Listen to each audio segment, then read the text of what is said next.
warahmatullahi wabarakatuh.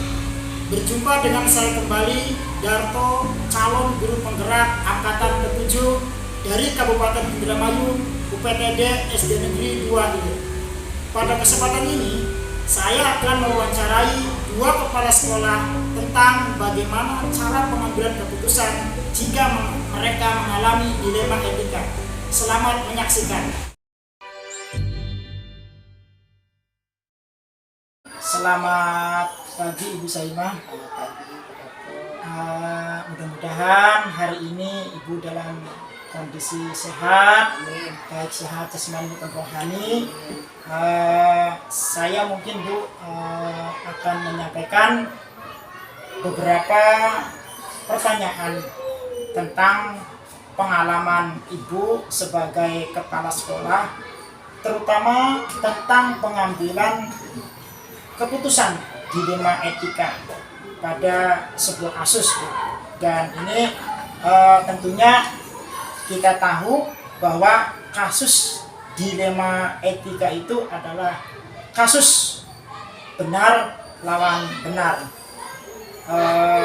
Selanjutnya, Bu, selama ini bagaimana Ibu dapat mengidentifikasi kasus-kasus yang merupakan dilema etika ataupun bujukan moral, Bu? Monggo, Bu. Terima kasih Pak Darto yang bisa saya paparkan bahwa yang saya tahu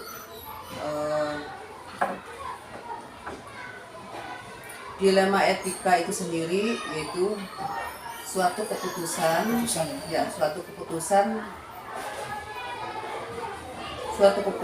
merupakan dua keputusan yang sama benar. Ya. Nah, sementara kalau bujukan moral yaitu dua keputusan yang salah satunya benar dan satunya salah. Itu yang bisa saya sampaikan. Terima kasih, Bu. Berikutnya, Bu, selama ini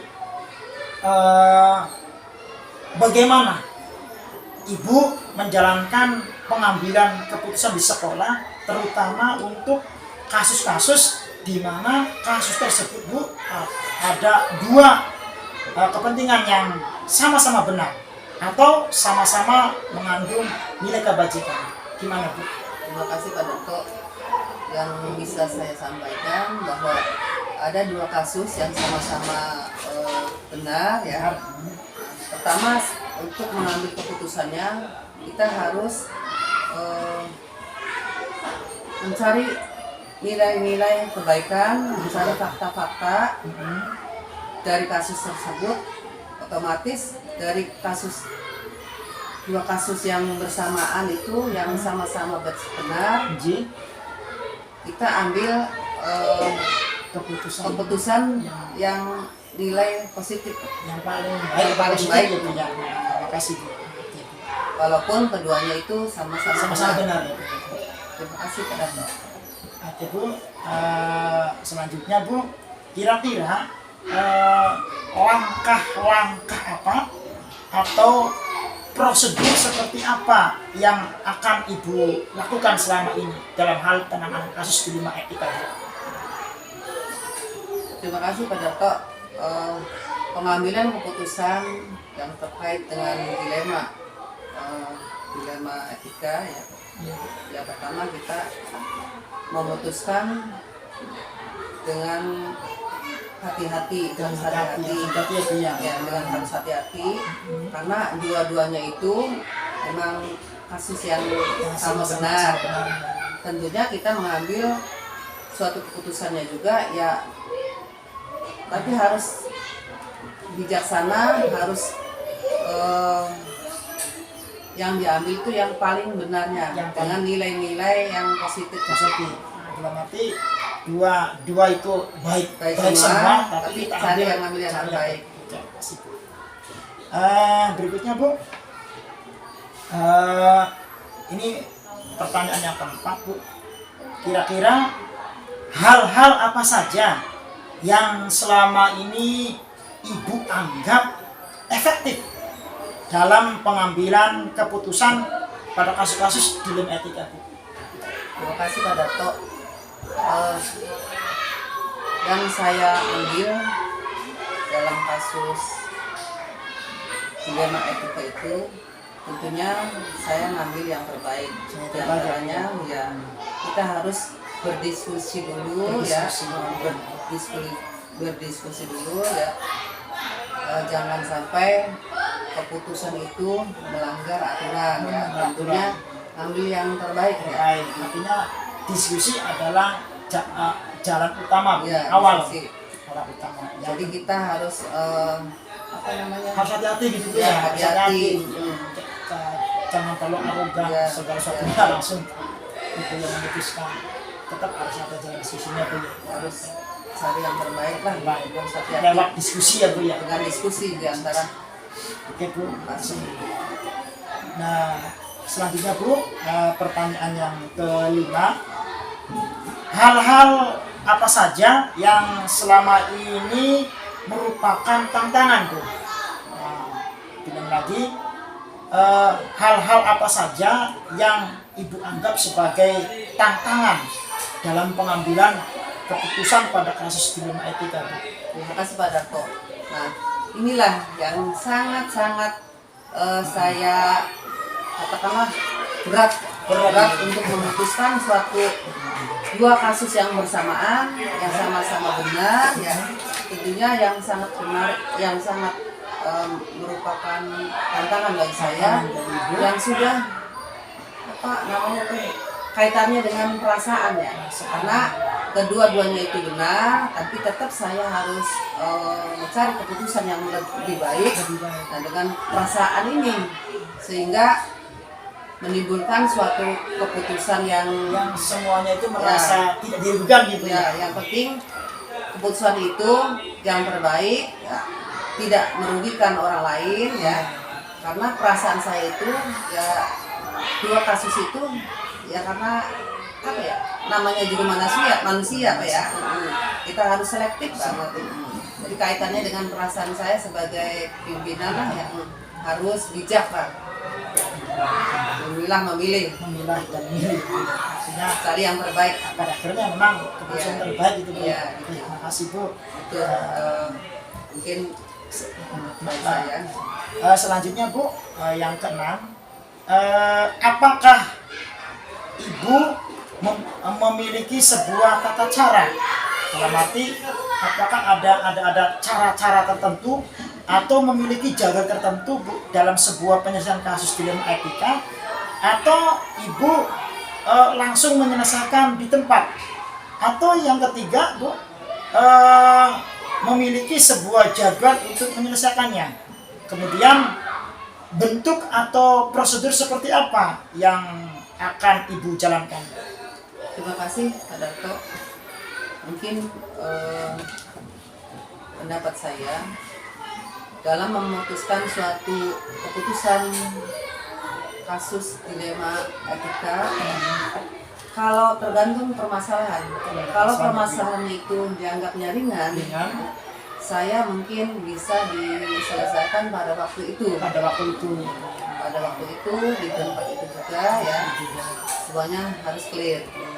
Tapi jika kasus itu katakanlah memerlukan pemikiran yang matang, kita harus berdiskusi dulu dengan guru-guru, pendekatan persuasif ya. Nah, intinya harus dirapatkan melalui rapat sekolah. Jadi memutuskan suatu keputusan itu tidak hanya saya sebagai mutlak kepala sekolah, tapi kita harus melibatkan guru yang lain, warga sekolah ya, warga sekolah melalui rapat sekolah. Itu pada Nah, kemudian, Bu, yang ketujuh, adakah seseorang atau faktor-faktor apa yang selama ini mempermudah atau membantu Ibu ya, dalam pengambilan keputusan dalam kasus dilema etika? Terima kasih Pak Darto. Dalam suatu permasalahan kita tidak sendiri ya, karena di lembaga itu bukan hanya ada kepala sekolah saja, di samping itu kan banyak dewan-dewan guru. Nah, dalam hal ini untuk memutuskan keputusan, mungkin saya minta bantuan kepada orang yang ahlinya, tentunya orang yang cakap, yang mempunyai kompeten yang dalam bidangnya, ya. Atau guru senior ya Bu ya, guru senior. Di sini bisa jadi kita memilih guru yang paling senior, yang paling dianggap senior di sekolah itu, untuk membantu penanganan kasus ini. Terima kasih. Terima kasih Bu. Mungkin ini adalah pertanyaan yang terakhir Bu ya, pertanyaan yang terakhir. Dari semua hal yang telah disampaikan oleh Ibu tentang pengalaman Ibu sebagai kepala sekolah ketika menghadapi sebuah kasus dilema etika, sudah pasti tentunya akan menghasilkan beberapa pembelajaran atau pengalaman. Nah, pertanyaannya Bu, kira-kira pembelajaran apa yang dapat Ibu petik dari pengalaman Ibu ketika mengambil suatu keputusan pada masalah dilema etika? Terima kasih. Pengalaman saya dalam menangani kasus-kasus dilema etika itu, tentunya yang saya petik di sini bahwa kita harus mengambil suatu keputusan itu harus teliti ya, harus sesuai dengan etika. Tentunya kita juga harus jeli lah ya, harus bijaksana. Kita harus memilih bahwa kasus ini cenderungnya kemana gitu. Nah, di samping itu ada yang diprioritaskan ya Bu ya. Kita cenderungnya yang kira-kira membantu sekolah, atau intinya mah kita cenderung kepada faktor internal ya, sekolah intern lah, dibanding dengan yang eksternal masyarakat. Nah, intinya kita harus harus sesuai dengan aturan sekolah, dan juga kita harus mementingkan visi-visi sekolah.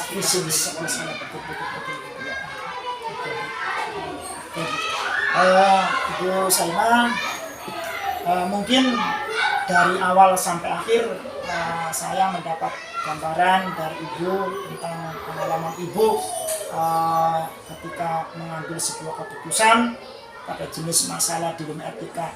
Dan ini memberikan motivasi kepada saya untuk melangkah lebih baik, apalagi Ibu adalah atasan saya.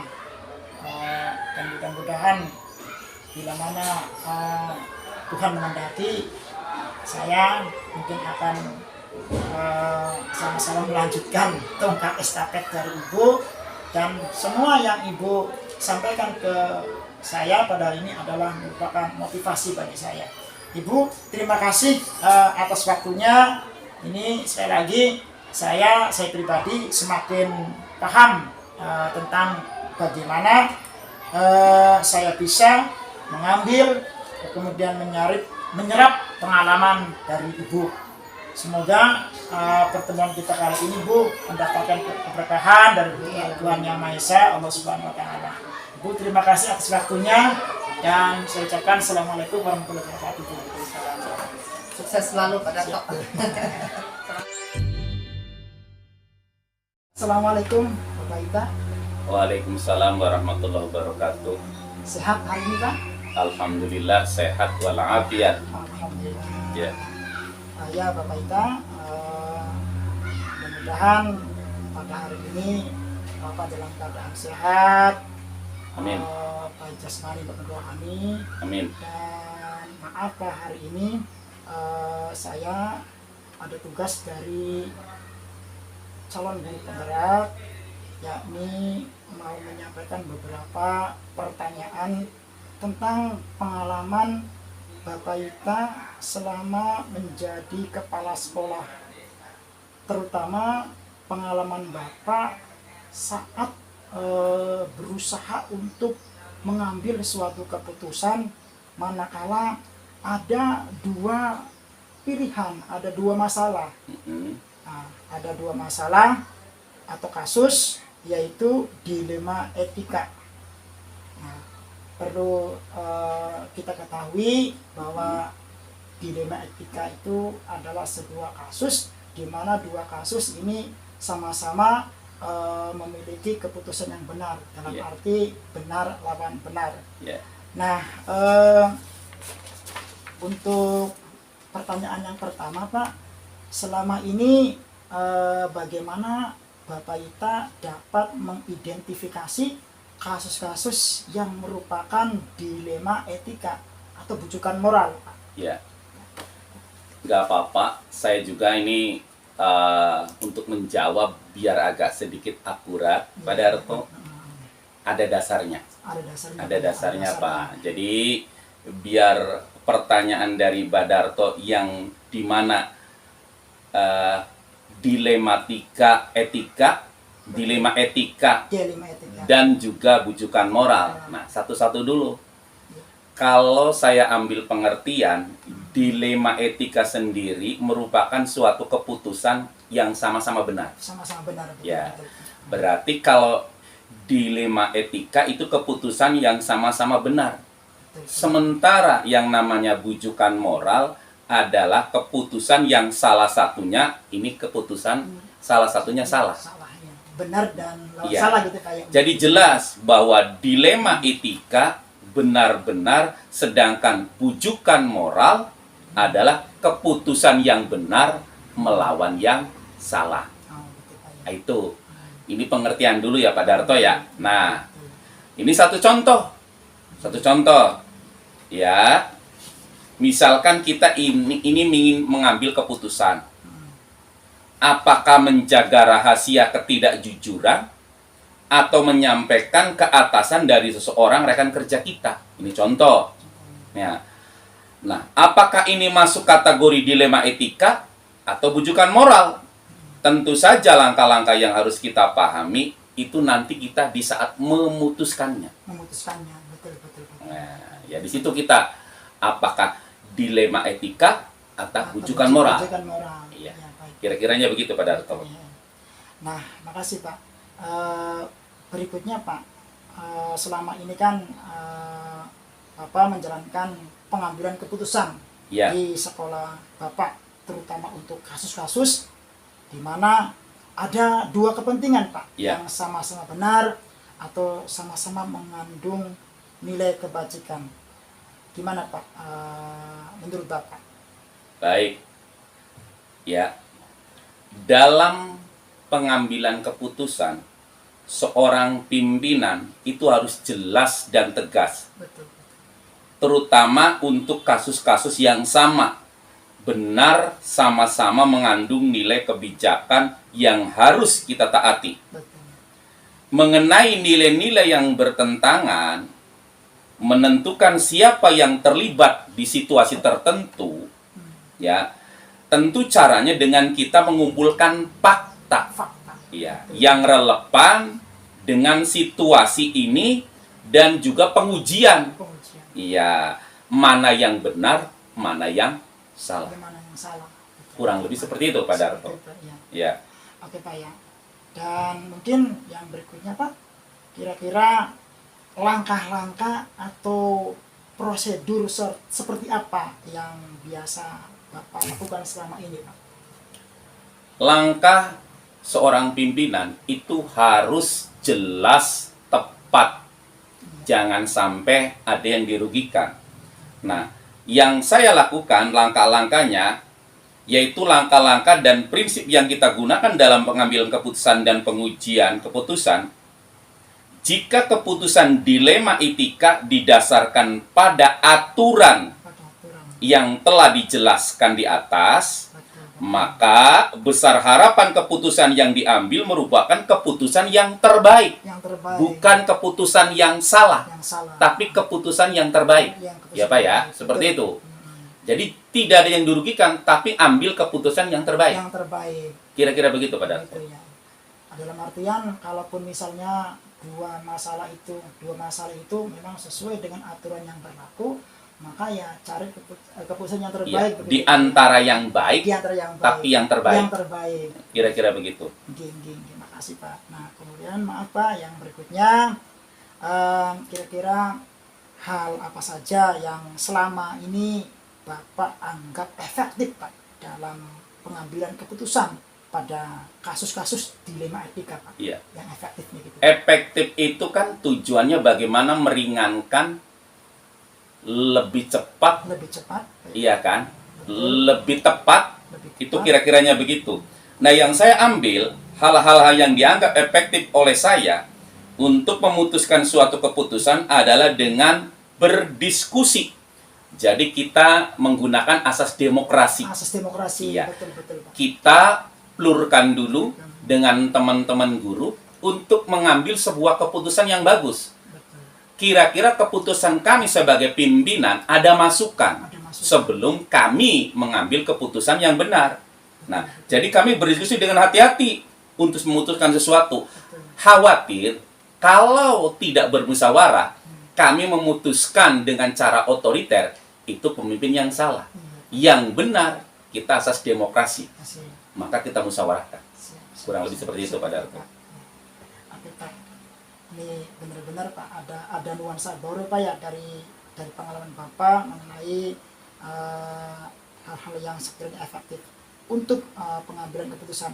Dan berikutnya Pak, kira-kira hal-hal apa saja Pak yang menjadi tantangan dalam pengambilan keputusan pada kasus-kasus dilema etika, tantangannya begitu, atau hambatannya begitu Pak dalam hal pengambilan keputusan.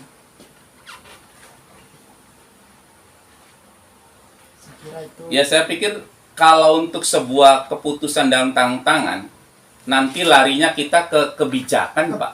Kebijakan. Iya, kebijakan. Betul. Ya, karena yang namanya pimpinan, pada saat kita menentukan sebuah keputusan, harus ada kata-kata bijak. Bijak. Ya, Bijak, bijak artinya bagus ke atas, bagus untuk dia, bagus ke bawah. Iya, betul. Seperti itu, Pak, Seperti itu. kira-kiranya. Terima kasih Pak. Ya, Dan kemudian Pak, apakah Bapak ini memiliki sebuah tata cara Pak atau jadwal-jadwal tertentu dalam sebuah penyelesaian kasus dilema etika, atau apakah Bapak langsung menyelesaikan di tempat, atau mungkin yang pilihan yang ketiga memiliki sebuah jadwal untuk menyelesaikannya dan bentuknya atau prosedurnya seperti apa Pak yang Bapak jalankan begitu Pak? yang pertama kita harus klarifikasi, Pak Klarifikasi, Darto. Pak, ya. Jadi tergantung pokok permasalahannya dulu. Betul. Ya, jika masalahnya mudah, kita bisa selesaikan secara langsung. Betul. Jika mudah, Jika mudah Pak. iya. Akan tetapi jika permasalahannya harus dibahas dengan semua guru, ya tadi kita harus diskusikan bersama-sama dengan guru. Bila perlu kita undang komite. Iya, kita bagaimana mengambil keputusan yang benar atas sebuah permasalahan tadi. Kira-kira sekali lagi Pak, pengambilan keputusan itu keputusan yang tepat, demokrasi. Demokrasi. Ambil yang terbaik. Iya. Seperti itu Pak Darto. Dalam artian prinsip demokrasi dikedepankan. Jelas. Ya, walaupun kepala sekolah memiliki hak otoriter, tetap demokrasi itu yang paling dikedepankan. Bukan otoriter, prerogatif. Prerogatif Pak. Iya. Makasih Pak. Kalau otoriter nanti keras Pak Darto. Saya bukan tipe pemimpin kepala sekolah yang otoriter, Otoriter. tapi demokratis, tegas. Ya, Makasih, kayak Pak. gitu. Gini Pak. Berikutnya Pak, adakah seseorang atau faktor-faktor apa saja Pak yang selama ini mempermudah atau membantu Bapak dalam pengambilan keputusan dalam kasus-kasus dilema etika Pak? Tadi Pak, karena dari awal saya menganut prinsip demokrasi. Tetapi kalau kita menghadapi sesuatu yang sampean tanyakan tadi, yang pertama kita diskusikan Pak, langkahnya itu. Kita diskusikan terlebih dahulu dengan orang-orang yang dianggap cakap Pak. Iya, dan juga memiliki kompetensi dalam bidang tersebut. Cakap dan memiliki kompetensi kalau sebuah permasalahan, sehingga jelas nanti masukannya ke kami Pak. Iya, seperti halnya misalkan guru senior, iya kan, guru-guru yang biasa menangani masalah, kan gitu. Ya, saya anggap dengan mereka itu partner dan kita ajak bicara untuk mengambil sebuah keputusan yang tepat sebelum saya mengambil sebuah keputusan. Seperti itu Pak Darto. Alhamdulillah.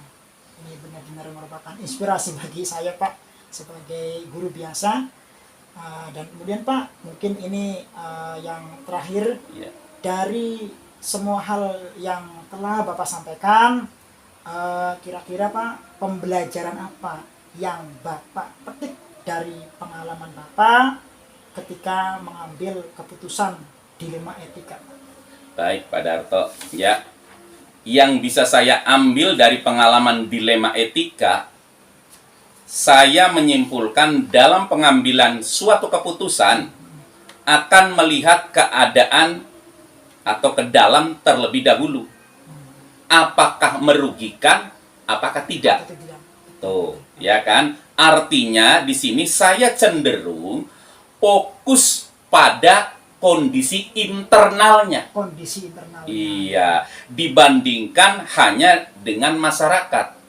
Dengan kondisi internal kita lebih mengena, lebih kena. Iya, jadi kita lebih fokus di situ, Pak. Fokus Pak ya. Jadi kita cenderung fokus pada kondisi internalnya dibandingkan dengan masyarakat. Nah, adapun terkait prinsip sesuatu aturan, ya, di mana saya tidak mau mengambil resiko, apakah terlebih jika berkaitan dengan tempat kerja bagi seseorang yang namanya risiko itu pasti. Tapi seorang pemimpin itu harus Pak berani mengambil keputusan. Iya, atas segala peristiwa, atas segala sesuatu. Iya, seorang pemimpin itu harus jadi inovator, harus menjadi motivator, harus menjadi contoh, suri tauladan yang baik. Itu pemimpin, Pak, ya. Jangan sampai seorang pemimpin tadi tidak mencontohkan hal-hal yang baik. Nah, berkaitan suatu hal tersebut, ya, kita tentu dari visi misi kita di sekolah kan ada visi misi nih, Pak. Iya. Yang penting kita melaksanakan tugas sesuai dengan visi misi sekolah yang akan kita capai. Iya. Berkaitan dengan masalah dan kasus kalau ada di dalamnya di setiap kita menjalankan tugas, tadi sudah saya sampaikan semua. Tetapi seorang pemimpin itu harus tegas, jelas, dan juga harus menjadi motivator, inspirator untuk warga besar sekolahnya. Kira-kiranya begitu Pak Darto. Ya, mudah-mudahan ini bermanfaat bagi Pak Darto. Insya Allah, ya saya doakan hal yang terbaik Pak Darto. Intinya, bagi seorang pemimpin itu jangan takut dengan masalah. Jangan lari, tapi kita hadapi dengan bijak. Yang namanya seorang pemimpin, namanya juga manajer Pak. Berarti kita harus betul-betul menguasai ilmu manajerialnya. Ya, jadi seperti apa nanti Pak Darto belajar sendiri seperti apa itu ilmu manajerial. Tapi seorang manajer harus tahu di mana kita ditempatkan, disitulah kita harus betul-betul menerapkan apa itu manajerial dan dilaksanakan. Ya, bisa mudah-mudahan sekolah yang diwawancarai ini sekolah UPTD SDN 3 Retan-Wetan Pak Darto ya. Saya sebagai kepala sekolah insya Allah minta doakan saja mudah-mudahan saya bisa menjadi inspirator. Amin. Untuk keluarga besar kami dan kita bisa berikan pelayanan yang terbaik untuk anak, untuk guru, untuk masyarakat. Iya, prinsip kami melayani. Iya, jadi gitu. Kira-kira bagaimana masyarakat percaya terhadap kami sebagai pengelola pendidikan, ya, dan kami bisa melaksanakan amanah itu. Ya. Mungkin itu saja Pak Darto yang bisa saya sampaikan. Mohon maaf jika ada kekurangan ya, gitu. Selamat. Mudah-mudahan ini dari wawancara Bapak bisa menjadi masukan yang terbaik untuk Bapak. Demikian Pak yang bisa saya sampaikan. Terima kasih. Terima kasih atas waktunya kepada Bapak Ita. Ini saya semakin paham Pak ya tentang bagaimana saya menelaah pengalaman dari Bapak Ita sebagai manajer, sebagai kepala sekolah ketika mengambil sebuah keputusan, di mana keputusan itu bermula dari sebuah kasus dilema etika. Dan saya juga berterima kasih kepada Bapak Ita telah memberikan motivasi kepada saya ya, untuk langkah selanjutnya bila mana ada rezeki dari Tuhan, dari Amin. Allah, saya bisa dipercaya untuk sama-sama mengemban suatu amat seperti apa yang Bapak Ita amanatkan. Ya. Nah, sekali lagi saya mohon maaf dan mohon terima kasih atas waktunya, dan saya akhiri. Assalamualaikum warahmatullahi wabarakatuh. Waalaikumsalam warahmatullahi wabarakatuh. Terima kasih Pak Darto, sukses selalu ya Pak. Oke. Demikianlah wawancara saya dengan kedua kepala sekolah tentang bagaimana cara mengambil keputusan bila mana ada kasus dilema etika. Semoga kegiatan wawancara tadi dapat bermanfaat bagi kita semua. Terima kasih. Wassalamualaikum warahmatullahi wabarakatuh.